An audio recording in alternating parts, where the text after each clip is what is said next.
Next section is the specific energy. Okay, specific energy is the E is equal to Y plus E squared over 2G or plus velocity S. For Y is we call the potential energy, and V squared over 2G is kinetic energy.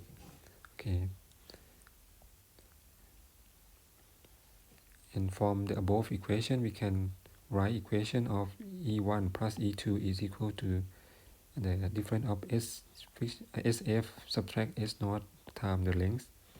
Okay, for the case of rectangular channel with the width B, in this case, so we can find what is the small q. Small q is equal to the total flow divided by the width of the channel. Okay, so the area is the B times Y and divided by B. So we got the small q is equal to V times Y, or V is equal to small q divided by Y.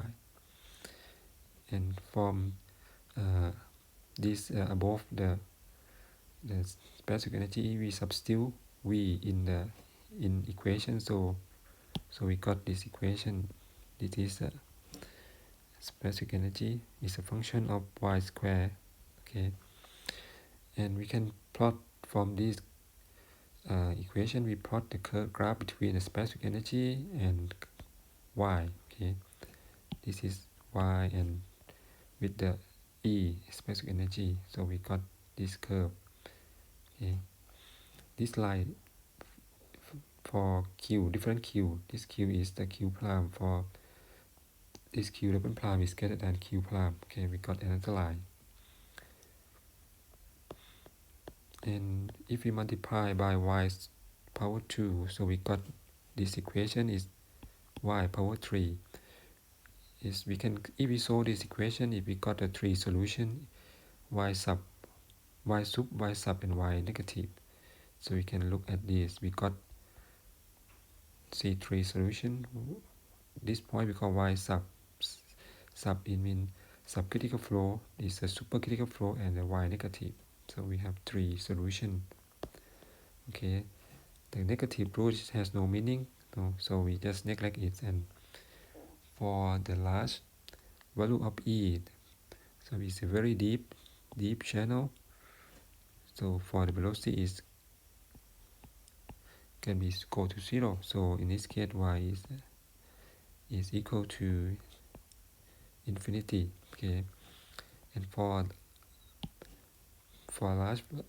a very high speed flow in the channel, in the shallow channel, so this term is this y is go to 0. Okay, and for E minimum energy minimum is the north of the graph.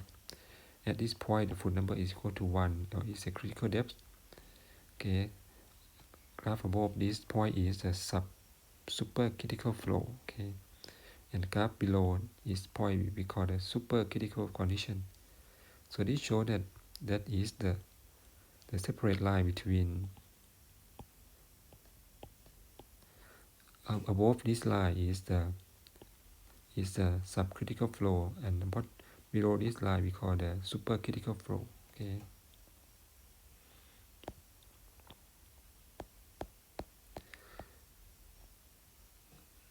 and we can find what is the E minimum by differentiate of energy with respect to y. Okay, and we can find that what is the critical depth of the flow.